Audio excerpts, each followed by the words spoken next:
If your little one is actually a great sleeper, but they've decided a late bedtime and a long sleep in each day is their vibe, then this episode is for you.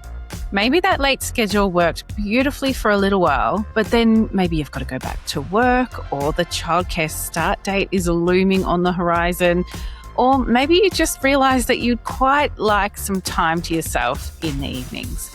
Well, here's the good news. You absolutely can shift that whole body clock earlier without losing the lovely solid sleep you've potentially worked quite hard for.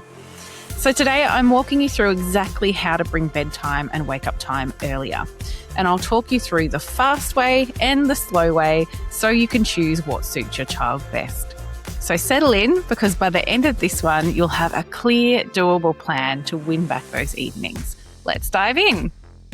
Welcome back to Brand New Little People, the podcast companion to the Somval Pediatric Sleep Clinic programs.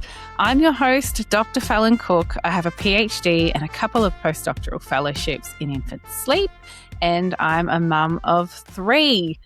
Well, it's great to be back, guys. Oh, I love recording these episodes, and I love it when I've got a bit of an announcement to make, and I definitely do for this episode.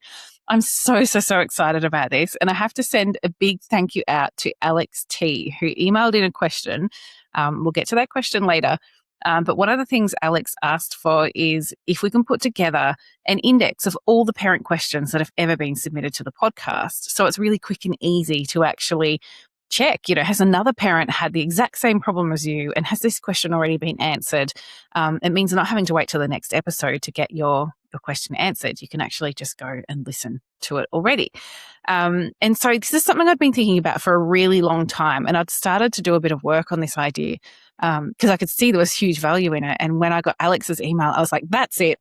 I've got to do this. I'm doing it this week. I'm going to finally get it done. So thank you, Alex, for the nudge. So now what we have is an incredible new website for Brand New Little People. When I started to build the index of parent questions, I kind of went, oh, you know what? We'll just do the whole website again. And I really want you guys to go and check it out because it's an incredible resource. I'll make sure the link is right up the top in the show notes and really easy to find.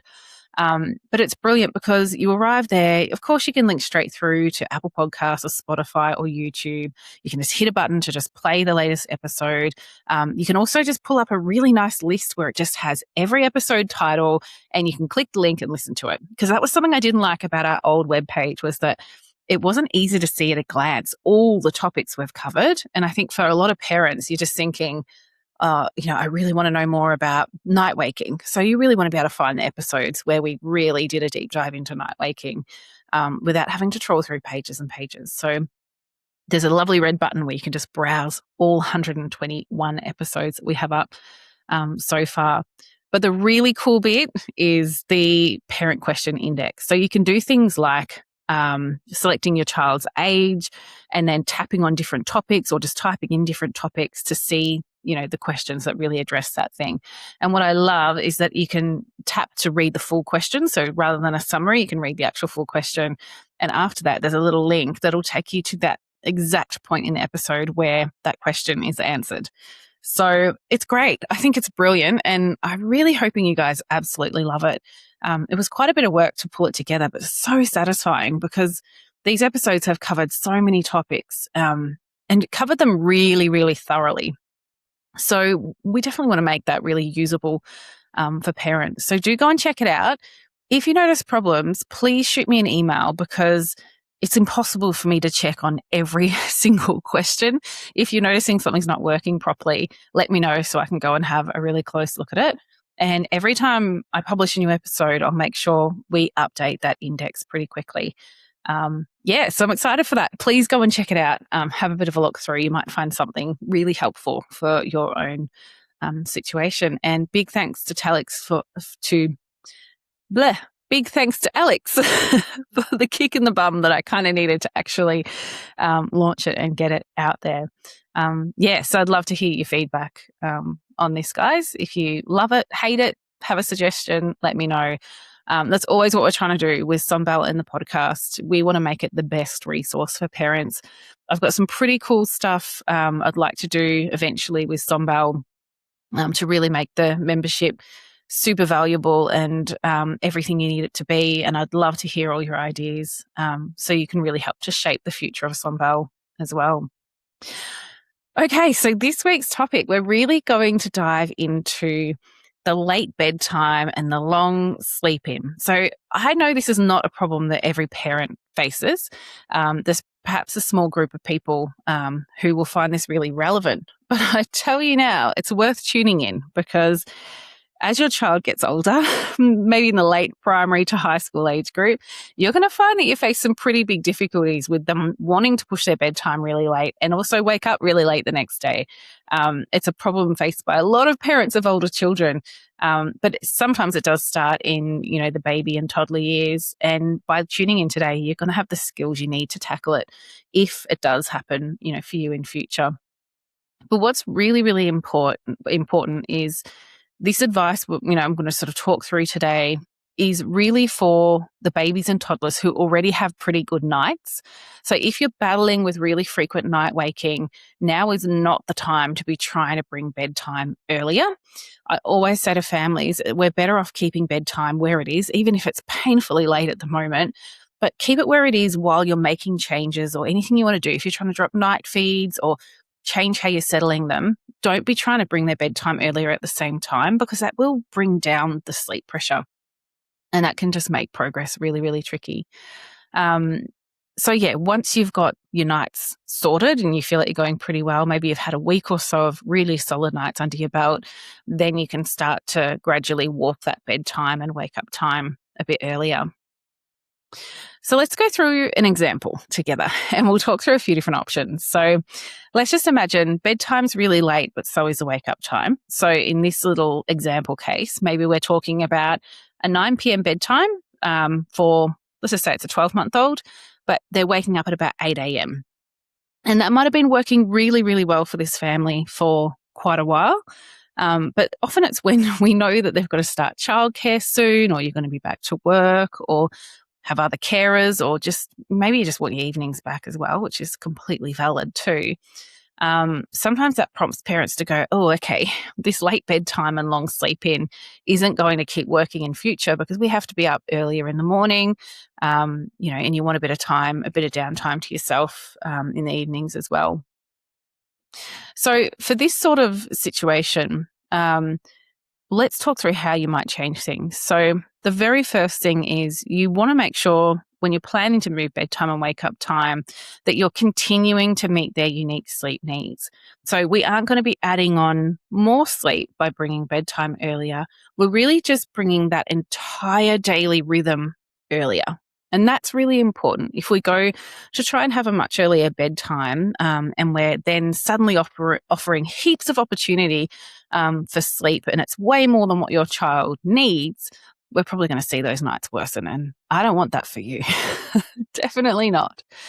Then what you're going to do is I want you to decide what your end goal is. So maybe for my hypothetical family, they're thinking that they'd like something like a 7:30 p.m. bedtime and a 6:30 a.m. wake up. So have a think through what is the end goal for you? How much are we shuffling the daily rhythm along? And write it down. Have it jotted down somewhere. It can be really helpful to do that. Then you've got a couple of options. So I'm going to talk you through a really fast option and a really slow one. And I would say the fast option probably works okay for most children and families. But I would say if you have a very sensitive baby or toddler, or you yourself find change really challenging, you may find it best to just move slowly. And that can work really well if you're not in a big hurry and you're happy to just inch things along. Then going slow might be just an easier process for the whole household. All right, but first, let's dive into the fast option. So with the fast option, you do have the option of just making one massive change and then kind of waiting a week for their circadian rhythm to catch up, to figure it out and to kind of adapt to that change. So the really fast way for this hypothetical family would be to simply start waking their child at 6:30 a.m., so a whole hour and a half before their usual wake-up time. You would also need to bring the naps an hour and a half earlier than they normally are, and bedtime an hour and a half earlier than it normally is. This is going to mean a lot of really cranky behavior. So for a baby or toddler, they're going to feel really out of sorts. We can kind of relate as parents, can't we? Because we know what it's like to suddenly be up really early. It feels pretty gross. So this isn't for everyone, because for some families, it's just too hard to have such a cranky baby or toddler. We're making this adjustment.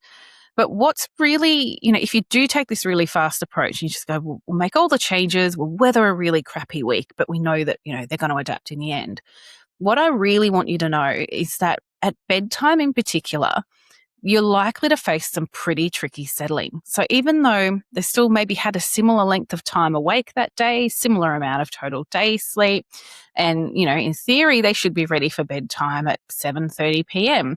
If their body clock is sort of set to a 9 p.m. bedtime, there's a very good chance they will really struggle to fall asleep at 7:30.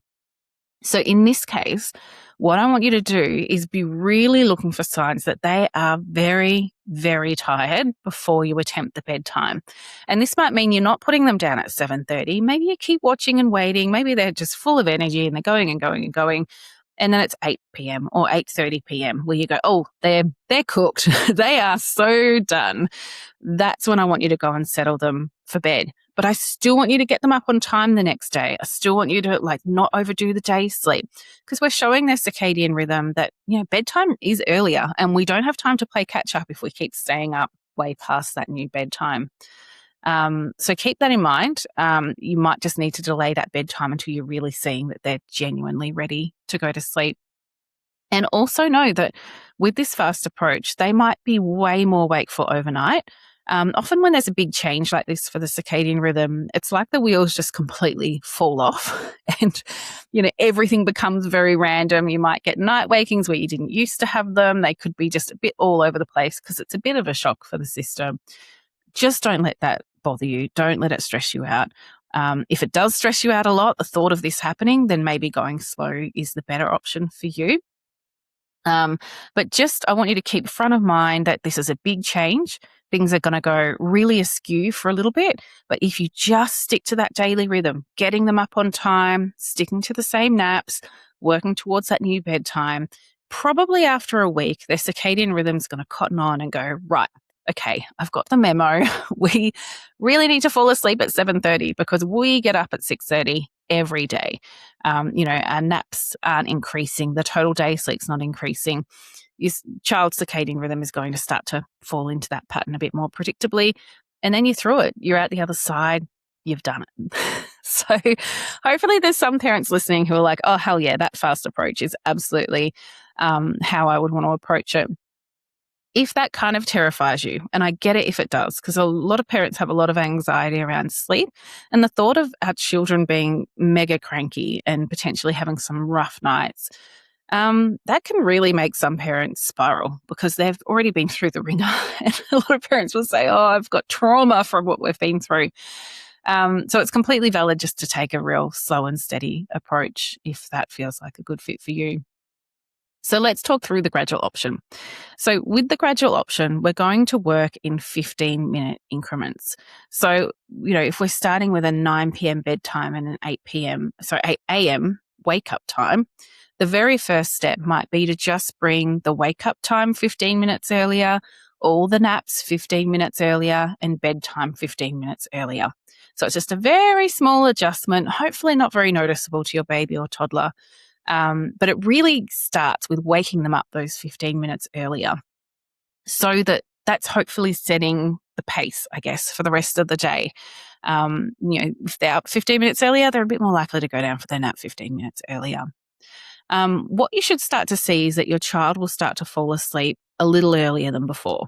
And as a rule, I tend to say that if they're falling asleep within about 15 to 20 minutes of their bedtime, then you're ready to shuffle everything 15 minutes earlier again. So you can kind of just wait a few days, wait until you feel like they've adjusted. Some parents will say, oh, it was fine. We only waited a day or two.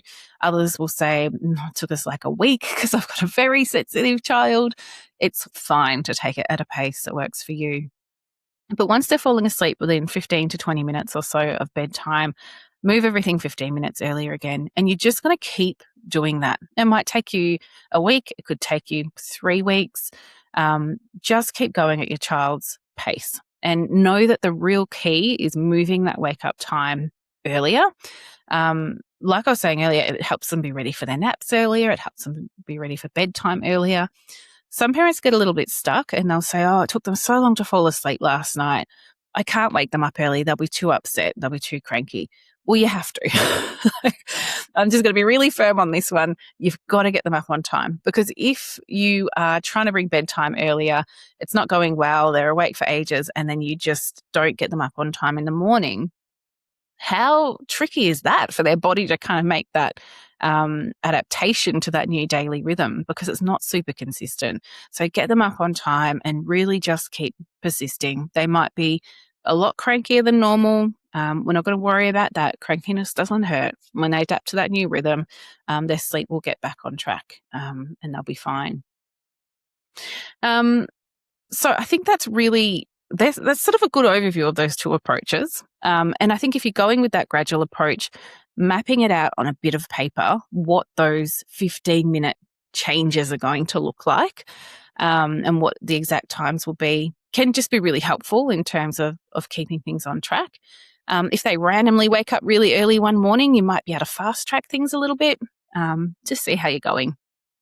And really, really key, when we're making any kind of changes to the daily rhythm, at morning time, when it's time for them to wake up, you want to use light, noise, and calories to help them adapt to that new wake up time.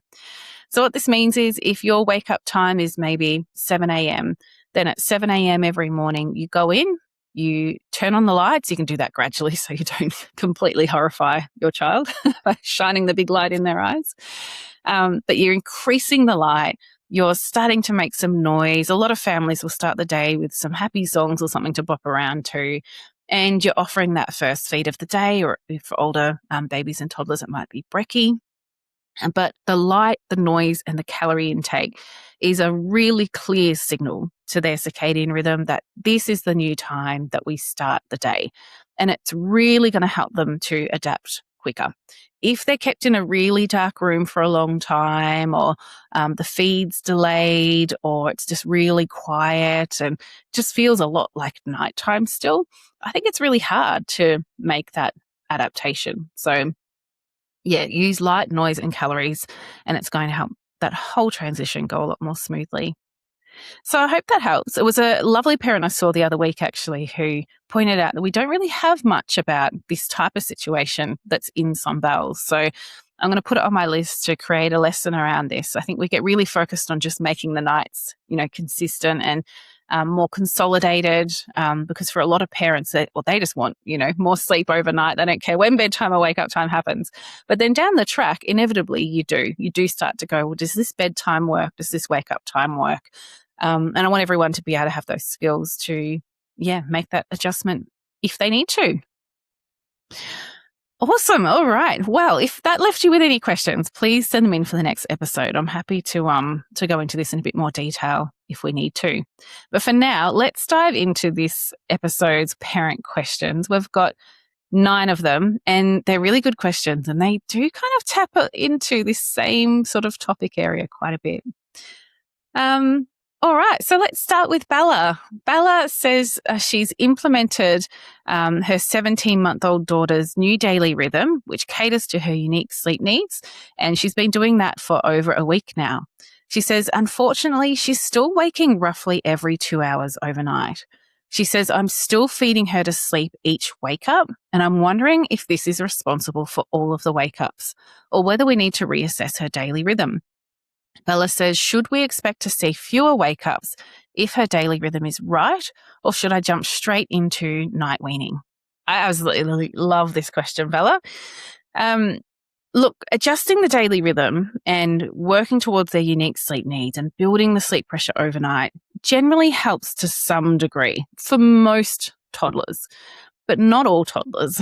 Some of them are so motivated to feed overnight that they just keep springing awake no matter how tired they are. They know that there's a feed on offer if they wake up and they demand it enough. They know it's going to happen. So I would say working on night weaning is a really good idea at this point. Also, if she's feeding to sleep, then for a toddler, it can feel kind of upsetting if they feed to sleep and then suddenly they wake up and they've been moved to their cot. Some toddlers seem to hold a grudge and they get very, very cross at that kind of change in the night. So generally, I would say if you're really confident you've worked on a great daily rhythm that fits their unique sleep needs and there hasn't been a lot of change to the night waking, I would just go straight into things like night weaning or, and in Bella's situation too, choose exactly what approach you're going to use to resettle your baby or your toddler without those overnight feeds. Because if you're just really consistent with your approach, it really helps them to quickly realize, okay, if my parent starts doing this same boring, repetitive approach, overnight, it means that there's just no feed this time. And when they learn that, you'll find you'll start your approach and they'll really quickly settle down and go off to sleep. So that's what I'd be thinking for you, Bella. I think you've made a great first step. Having that daily rhythm in place is so important. It's going to mean that when you do go to night wean, you shouldn't have any periods of low sleep pressure. You shouldn't have split nights or false starts popping up, at least not for very long. They'll very quickly disappear. So good luck with it, Bella. You're definitely on the right path. Katie emailed in and she says, my daughter is 20 months old. She used to have a sleep need of 11 hours and 45 minutes, but that was when she was 18 months old. So Katie says she's going to check in on that again. Katie says her routine was to have an 8 p.m. bedtime, a 6:45 a.m. wake up, and a 1-hour nap. Her mornings were often quite cranky and unpredictable. So Katie trialled adding 15 minutes of sleep to the morning, so a 7 a.m. wake up. And she says it seemed to work wonderfully for a week. Her mornings were consistently lovely. She was happy and having no issues getting to her nap time. But Katie says suddenly things changed. She started not wanting to go to bed, happily protesting, asking for books, music, yogurt until 9 p.m. Katie says this happened 3 times in 1 week. The following day, after a late night, she's absolutely exhausted. But Katie says she tries her best to keep her on track, getting her up at the 7 a.m. wake up and sticking to the routine. She says it goes well for a couple of days and then there's another 9:30 p.m. bedtime. Katie says she's going to trial cutting about 30 minutes from her overall sleep, but she feels like maybe her daughter's preference is to have a later bedtime of maybe 8:30 p.m. and a 7 a.m. wake up, even though 8 p.m. to 6:30 a.m. is probably the better option for their family. Katie says, I know there's no hard and fast rules, but do some children, even at such a young age, have a preference for being a night owl over a morning lark? It's only half an hour, so she says we'll do whatever we need to have a happy toddler, as a cranky one is no fun. But she asks if we have any ideas or advice about these late nights. Oh, Katie, you are so on the right track. I love that you're keeping your thinking around sort of the total sleep needs of your daughter and whether that's changed. So that's absolutely perfect. And you're thinking about making some tweaks to test out, if you can move things around a bit, which I 100% back. I think that is such a good idea. To answer your question, yeah, I think definitely all humans can have a preference for being a night owl or a morning lark. The night owls really like a late bedtime and a longer sleep in. The morning larks, no matter what we do, they spring awake really early and they just seem to love it. What I would say is that even if we as humans have a preference for, some sort of biological preference, I guess, for being a night owl, we can change it. We just have to change it, and usually we have to manage it.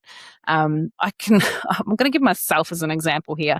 If I've got like a whole extended period of leave, my bedtime will creep later, probably to about midnight or so, and my wake up time will creep to maybe close to 8 a.m., something like that. And that's just what I prefer. I love doing stuff in the evenings, not such a fan of the early wake ups. But when I'm working, I have to be up at 6:15. So I have to kind of keep a track on my bedtime, make sure I'm getting to bed around sort of 10:30 p.m., somewhere around that mark, so that I can get up on time in the morning. I might not love it. It might not be my preference. Excuse me. But I've really trained my circadian rhythm that this is what I expect. And because I meet my total sleep need, I feel great every day. So we can do the same things with our toddlers. Even if they prefer a later bedtime, we are allowed to just say, Nah, we're not doing a late bedtime. We're going to have an earlier one. We still make sure we are catering to their unique sleep needs, exactly like Katie's doing. It's perfect. But we just engineer it so that that daily schedule they're on works for our family. And that tends to be a manageable thing to do. So the other thing I would say for you, Katie, is definitely look at that daily rhythm and see if something needs tweaking there. The bedtime and the way she's pushing it later. I think we need to gently put the brakes on things like yogurt would be a really good example. What I highly recommend is in Sombal in the toddler program, go into the I forget the name of the lesson. It's the one that's about the tricky bedtimes when bedtimes are pushing a bit late. Find that lesson because there are steps in there for implementing a bedtime routine chart. So it's a pictorial chart you use with your child and it allows you to put things in an order. You can ask them to tell you what's next on that chart. You can stick it on their bedroom wall. And it's a great way to keep them on track because when they do go, oh, you know what? I want music. I want another book. I want another yogurt. You can say, oh, hold on, let's look at the chart. What does the chart say? Oh, no, there's no yogurt on the chart. Sorry, we're not doing that tonight. And look, there will be times when she gets really cranky with you for not allowing her to have these extra things. But if we don't put a break on all of those extra things that we're adding, it will spiral. And I've seen it time and time again. They suddenly realize, oh, there's all sorts of things on offer at bedtime if I ask for them. So have that bedtime routine chart, weather a few tricky bedtimes where she gets upset because you're saying no to the books or the music or whatever extra thing she's adding. But it's going to serve you well in the long run because she'll realize, okay, once we start the bedtime routine, these are the only things that happen. There's not flexibility here. We really do go to sleep at the end of that routine. And because you've worked on the daily rhythm, you'll be feeling really confident that when that routine finishes and it's bedtime, she's genuinely ready for sleep. So we're not asking her to fall asleep and she's not tired enough or hasn't had her needs met. We make sure that routine chart absolutely meets her needs. We make sure the daily rhythm meets her needs. And that's what's really going to line you up for success, Katie. So good luck. I'd love to hear an update on how you go with that. And if you need a bit of a hand, sort of planning out how to tackle things, very happy to help you on a coaching call. Okay, next up is our question from Alex T. We've got a couple of Alexes this week, so that's why I'm using the T. Alex says, I'm trying to transition my 6.5-month-old to 2 naps and I want to improve her daily rhythm. Late in the day when it's not yet bedtime, so maybe it's 7 p.m. and we're aiming for a 7:30 p.m. bedtime, Alex says she sometimes becomes inconsolable and she's crying while playing. Alex asks, is this a sign that she's ready for bed and I should just move her bedtime earlier? Or is this to be expected with a baby and I should just comfort her until bedtime? Brilliant question, Alex. I would be trying to push through to that new bedtime as close as you can. So when they move from 3 naps to 2 naps, there's always maybe 2 to 3 weeks where they are a little bit hideous at the end of the day. They're still struggling to make that change to having 2 naps. And that longer amount of time in the lead up to bedtime can feel really long for them. So don't be afraid of the crankiness. It's not going to do any harm. Just gently keep pushing to get closer and closer to that 7:30 p.m. bedtime. And that's really going to show her circadian rhythm that, this is the new daily rhythm. So we've really got to try and get on board with this new bedtime. It's not going to wobble around too much. The more consistent you are with that, the quicker she'll make that adaptation. But it definitely does take 2 or 3 weeks. The 3 to 2 nap transition can be a bit of a wobbly one. But she's 6.5 months old. It sounds like she's ready for it. So hopefully she'll get through it really quickly. So thanks for sending in that question, Alex. Okay, Stella wrote in all the way from Germany, which is so cool. We have families all around the world doing Sombal. I absolutely love it. So Stella wrote in about her nearly 16-week-old daughter who should like to start settling in her cot. At the moment, they co-sleep and Stella breastfeeds her to sleep at night. Her daughter wakes about 4 times a night wanting to feed back to sleep. So Stella is getting very little sleep. Oof. Each waking takes around 30 minutes to resettle, and she finds it hard to tell whether her daughter is truly asleep and kind of dream suckling, or if she's still awake. When she tries to unlatch her, most of the time her daughter desperately wants the breast back again, and only occasionally will she stay asleep. Stella says day naps are also a challenge. Her daughter will only sleep in the carrier while being bounced. Oh, Stella, that is exhausting. You poor thing. Stella says she's recently started introducing some padding and some shushing to those settles. But she says for the naps, her daughter can't be put down at all. She springs awake the moment she's set down, even if Stella waits 20 minutes. She says in the carrier, she usually naps well, maybe for 1 to 1.5 hours. Stella's been tracking sleep for weeks, and her daughter gets around 12 to 13 hours total sleep. She says if she's tracking the night correctly. And she says it's roughly 4 to 4.5 hours of sleep in the daytime and 7.5 to 8.5 hours overnight. So that's a lot of day sleep and not a lot of night sleep. Stella says the biggest problem, though, is the intense crying before every nap. 5 to 10 and sometimes 15 minutes of heartbreaking crying before she falls asleep. And the only time she doesn't cry is when she's fed to sleep. She also has an early evening witching hour, crying for about 40 minutes. Oh, Stella, my heart goes out to you. It sounds really, really tricky. Stella's got several questions. So first she says, how can she track her daughter's night sleep correctly? Is her daughter actually sleeping when she's suckling overnight? Maybe I'll go through these one at a time. So for this first question, I would say it's really, really hard, and I can't give you an exact answer on whether she's actually sleeping. You could assume that she is. If she seems like she's asleep, track it as being asleep. Worst case scenario, you slightly overestimate the sleep needs. It's not the end of the world. And you'll pretty quickly know that you've overestimated those sleep needs because she'll still be really wakeful, and you could always dial it back later on.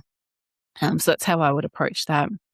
Stella asks, how can she minimize the crying before naps? She says, keeping her awake a little longer seemed to help slightly, but it's still pretty intense. Sometimes her daughter shows several tired signs, yet cries hard when put down, and other times Stella isn't sure she's tired, but she settles fairly quickly. Yeah, it's really tough. She's right at that age where the circadian rhythm's going through huge maturation. And we've got a lot of babies who really struggle with transition. So as soon as they know we're going to try and settle them for sleep, they get really cranky. Or it could be the case, Stella, that your baby is really sensitive to those feelings of fatigue in her body. They can find that feeling kind of unsettling, and it can cause a lot of crying. What I would be thinking, though, and really holding firm in your mind, Stella, is that she is okay. She's in your arms. Even for contact naps, she's having this big cry before she falls asleep, but you're there with her, you're supporting her and comforting her. And I would say over time that crying will start to decrease. Stella also wants to know, is the witching hour still normal at this age, and how can she reduce it? Look, I wouldn't exactly call it a witching hour, but at this age, it's pretty normal for babies to be cranky in the evenings and have a bit of time where nothing seems to make them happy. I would say it starts to reduce around the 4-month mark, which she's just getting to now, Stella. So over the next few weeks, you'll probably see a big change in her crying behaviour. Overall, it should reduce quite a bit. She also asks how to know when her daughter's ready to get up in the morning, because she's trying to establish a fixed wake up and bedtime, and will settling her in the cot reduce the overnight wakes. So look, I would say, Stella, from what I've heard, and I'd love to talk to you in a coaching call about this, because it sounds quite complicated. So if you want to book in for one, please do. I think, from what you've said, Stella, we've got too much day sleep happening and not enough night sleep. That balance is a bit out of whack. So I would definitely work closely through that unique sleep needs chapter. If there's a time in the morning your baby really consistently wakes up, well, you could just make that the wake up time, but then make sure maybe you start by assuming it's something like a 13-hour total sleep need, because there's some variability. We'll aim high. We'll go for 13-hour sleep need. Build the daily rhythm around that, and then just start to really consistently implement that for a whole week. And that is the best place to start. Don't try to work on cot settling when you're still seeing a lot of this crying behavior, and there's signs there that she's not quite tired enough for sleep too. Like overnight, taking 30 minutes to get back to sleep, even though she's feeding, is quite a long time. So I would spend a week, make it your primary focus to really optimize that daily rhythm, work towards her unique sleep needs. So, sleep pressure is really nice and high overnight. Then start to work on the cot settling. And definitely the cot settling should result in fewer night wakes, because your baby's not going to get that startle of, hang on, I was feeding a moment ago and now I'm suddenly in my cot. And how did this happen? They're not going to get that shock. They'll fall asleep in their cot. They'll rouse overnight and go, oh, yeah, I'm still here and it's all the same. And she'll be, if she can, she'll resettle herself. There's so much more I could say about your situation, Stella, but I think, it require a deep conversation. That's probably a bit too much for the podcast. But I do hope those few little bits of advice are helpful.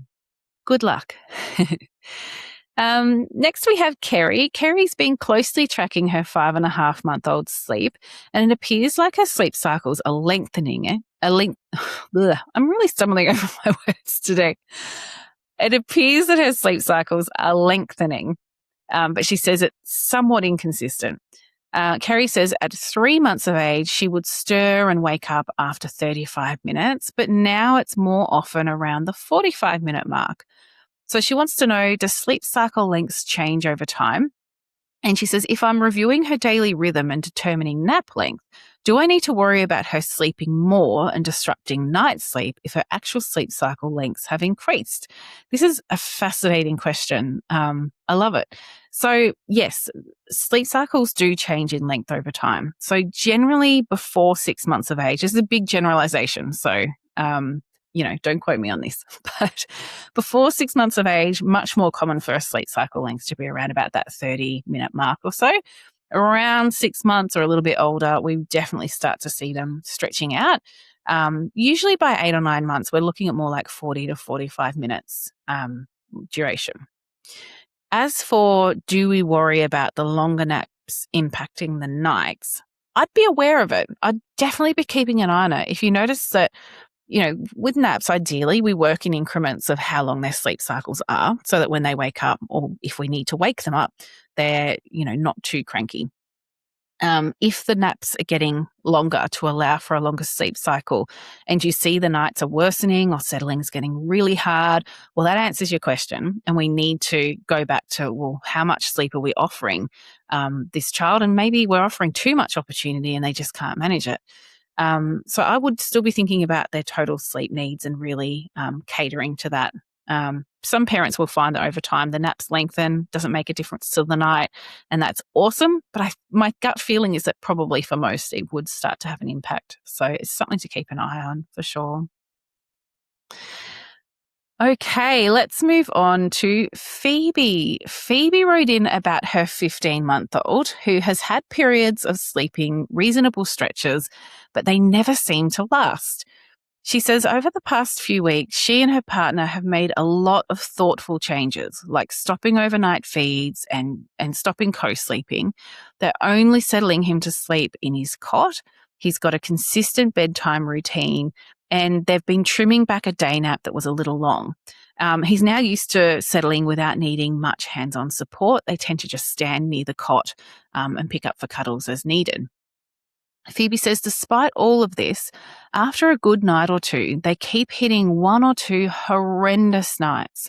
They're unsure how much it is down to other factors, because he seems to catch a new virus most weeks at daycare and is teething on and off. Oh, it's a tricky age. They've been to an early parenting centre and their GP, who both advise that they're doing all the right things and that he is physically well.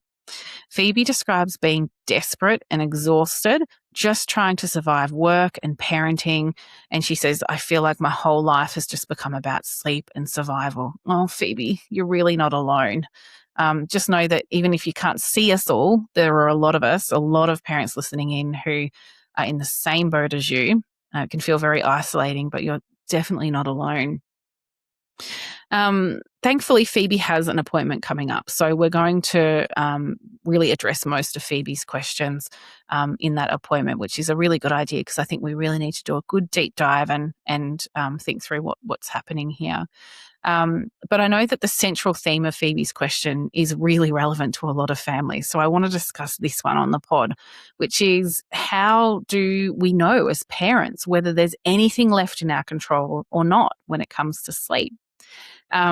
And I think this is a really, really insightful question from Phoebe because, we can feel like we've tried all these things. How do we know when we've just tried enough, and there's just something outside of our control at play? What I would say is if you're in this situation like Phoebe, where you've done all the right things and it should be coming together and it's not, I would say most parents are, doing themselves a very big favor by doing what Phoebe's done and booking in an appointment to have a really thorough assessment done. Because so often I see this on our Instagram feed all the time. I see parents who've got children who are 8 or 9 years old, sometimes they're teenagers, and they're talking about how they could never get sleep happening in the early months. They tried this, they tried that, they did this other thing. And I hear about these situations and I think, I just so wish I could have sat down with them when their child was a baby or a toddler and really thoroughly, really gone through everything, every factor with them so that we can feel so confident that we've done everything that we can. Because I'm a big believer that sleep can be improved always. I really think that, even for the most challenging sleepers, the ones that grow up to have sleep problems, there are so many different ways we can support sleep if we approach it with a mindset of really catering to individual need, preferences, sensory profiles, temperament, really taking everything into account. But I think you really have to meet with someone who really understands sleep and circadian rhythms to be able to feel really confident that you've checked those things off the list. Anyway, so to get back to the question, obviously illness and teething are not things you can really control a lot, but I would say Panadol and Nurofen are amazing. And often if we can just, if we know there's pain or discomfort and we can manage it, it can mean being able to push ahead with a sleep plan instead of chopping and changing and then having, a baby or a toddler who's feeling a bit confused about the changes. So use Panadol and Nurofen when you can. Then I would say we have to look at everything all at once. All factors all at once have to be addressed. That means we nail the daily rhythm. Obviously, we check off all the physical factors as well, which sounds like the GP has already done. But we nail that daily rhythm.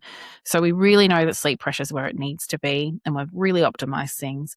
We then look at every component of the settling because sometimes for toddlers, it's something really little happening that is causing them to keep waking, keep pushing back at bedtime, having these random tricky nights. It's some little motivating factor and it can be something so small. And my team, we're like these little forensic scientists when we think about these things. We can usually dig it out. There's usually something that's making that toddler wake up. We usually identify it and then it's problem solved. We can fix it. And then we're looking at motivating things overnight as well. Are they having feeds? Is there anything else going on overnight that's really motivating them to wake up? And sometimes we're looking at things like, has a new sibling arrived? Is there a change in the household? One parent's on shift work or, there's so many things that we could go through. But I think it's worth it. If you're having a really tricky time with sleep, I think every parent deserves to have someone sit down with them and forensically go through it all so that you can get consistently good nights. And I'll say this to you, Phoebe, to give you some hope. If he is sometimes having fantastic nights, I would almost put money on it that he can consistently have fantastic nights. We just have to figure out what that variable is that's making it all a bit wobbly. Okay, well, that was a big one. Now let's move on to Sarah. So Sarah has a 10-month-old baby boy who has recently improved his overnight sleep after getting the daily rhythm right and implementing the supported accelerated approach, where they added in picking him up when he was upset. Sounds lovely. And well done, Sarah. That's great. She says after 2 challenging nights, he went from waking 4 or 5 times a night to just once. She says, we coasted along for 2 great weeks. And after 2 weeks, we are now back to him waking and being distressed for an hour in the middle of the night. She says, we haven't changed anything and continue to implement the same approach. Is it just a glitch? And do we continue on? Or is there something we are missing? Do we perhaps need to reduce his day sleep further? He currently has a 12-hour sleep need and we're aiming for 10 hours overnight with an 8 p.m. bedtime, 6 a.m. wake up, and 2 hours of day naps over 2 sleeps in the daytime. Oh, this is another brilliant question, Sarah. So there are 2 things to think about. The first is his sleep needs might have just dropped off because across that first year, they do. Sometimes they just drop off and suddenly they're awake. They've got the self-settling skills, the daily rhythm's fine. They've had enough sleep pressure, but suddenly the total sleep need has dropped. And we're just left with a bit extra opportunity to sleep that they're not needing anymore. It might be time to tighten the rhythm. But first, so often, it's really common after we work on cot settling, even if we're using a very gradual approach or a really fast one, often about 10 to 14 days after starting, parents will report that they had a few rotten nights that are just really, really tricky. And it's like they're just testing, hang on, I know you used to feed me to sleep, or I used to get to go to your bed sometimes. And they're kind of just testing that theory of maybe if I really push for it, this time they'll go back to what we used to do. And that can last a few nights and then it disappears and it's smooth sailing from there and they're really through that whole adjustment. So have a think, Sarah, is it just that little bumpy patch that's really common kind of 10 to 14 days after starting cot settling? Or if it's really lingering, then have a look at the total sleep average at the moment. Has it gone down a little bit? And maybe it's time to adapt it because an hour's a long time in the middle of the night. And Sarah certainly knows that. All right. Good luck, Sarah. I think, it's going to come together really quickly for you and I'll have my fingers crossed. Emily wrote in, she says, we've been doing the supported accelerated approach with good effect, but have a few questions about how long to continue the method and how to know when we can wean off it. That is, put him to bed using a less rigid approach. She also asks if we offer online appointments. So Emily, Sonbell members can book in coaching calls with me. So if you're really struggling with this, please just book in. We can have a good chat, look at the sleep diary together and really iron out anything in the plan. We'll make sure it's crystal clear and you've got just exactly what you need to make progress. But I think you raise a really good question around, how long do we continue the method for? How do we know when we can wean them off it? Essentially with supported accelerated approach or with any of our approaches, the goal is that you get to a point where you put them down at bedtime. You do your usual good night routine. It might be, a kiss, or it might be a few pats and a phrase that you say. And then you should find that you can wander away and they just don't need you to go back. They're just content. They put themselves off to sleep. They can do that whole process themselves. So with the supported accelerated approach, you should find over time, as you're gradually stretching out the time before you go back over and reassure them that they're actually starting to not need you to always go back over.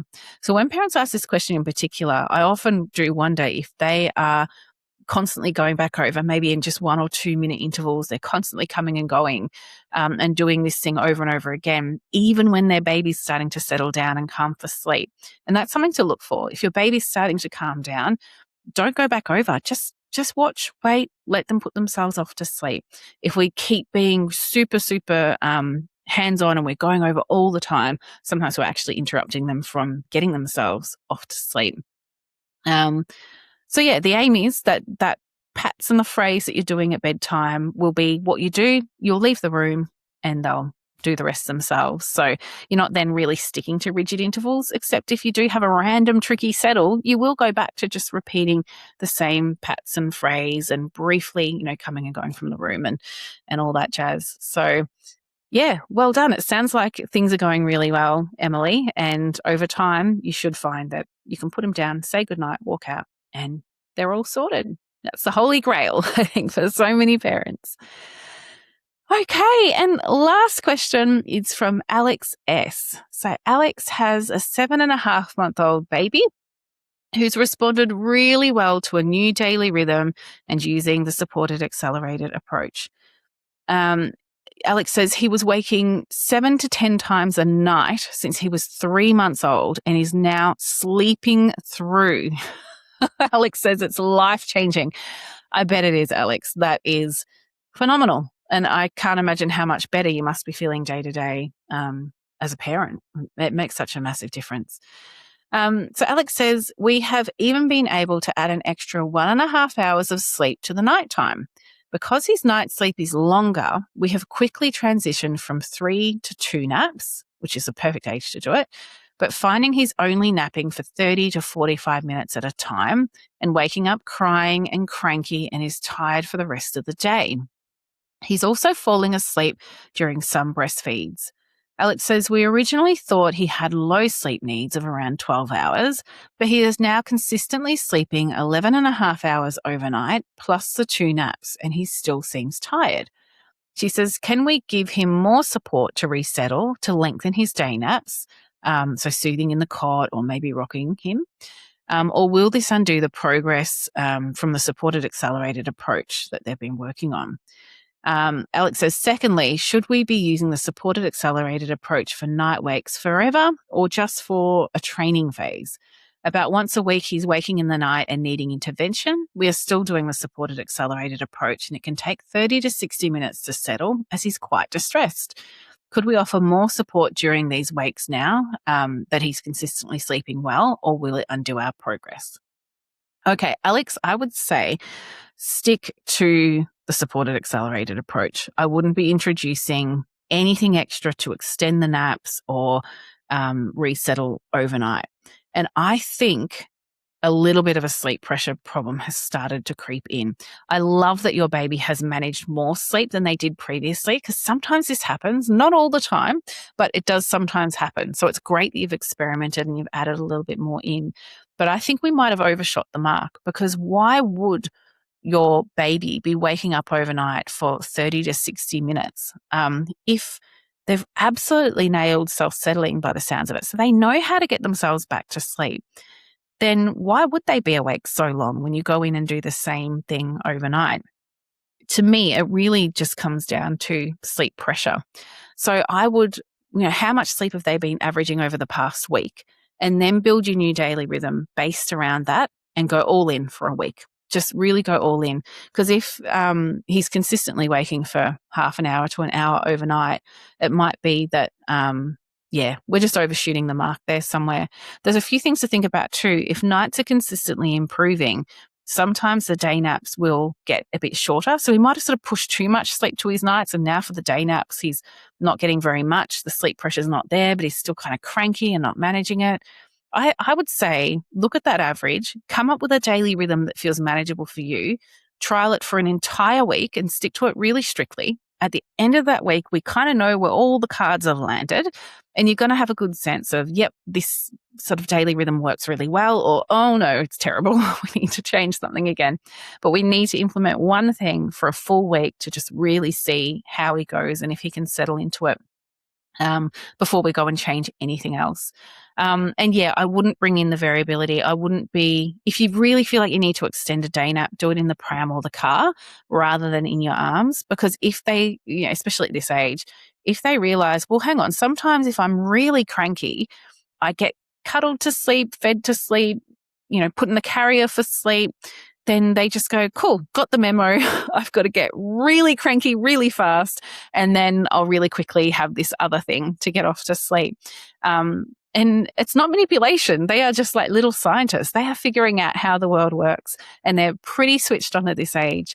So to keep the crying to a minimum, I'd really just continue with the same settling approach for all settles and make sure you've really nailed that daily rhythm. We want that split night that he's having to really start to disappear and for him to be resettling really quickly. That's going to tell us that we've got the daily rhythm on track.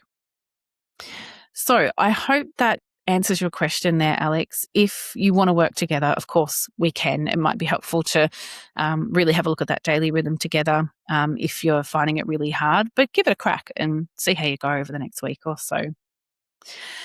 All right. Well, what an amazing set of questions that was. I love answering these questions, and so many of them did tie into that kind of topic that we have for this episode around shifting bedtime and wake up time. So that was really lovely. It was a nice way to support the content.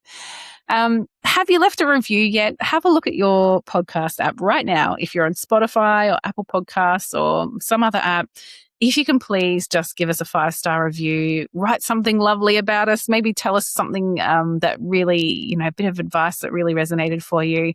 It just really helps the algorithm or whatever, for these apps to push out our episodes to parents who need it. That's how we get found, and that's how we can rescue more parents from the pits of fatigue and despair that we feel around baby and toddler sleep. So please take a moment to do that. Would really, really appreciate it. And tell your friends as well, because word of mouth is such a powerful thing. If you're needing extra support, of course, check out Some Bell, book in an appointment. We're here to support you guys. So do draw on that support if you need it. And go and check out that parent question index. I just think this is brilliant. If you're struggling with something, crying, sleep, night wakes, feeding, early rising, whatever it is, go and put it in that index right now and go and listen to some episodes where we talk about how to resolve these things. It could be game changing for you. Maybe do that and then go leave us the review. Thank you so much for tuning in, guys. We appreciate each and every one of you. Take care of yourself, and I'll be back in another fortnight.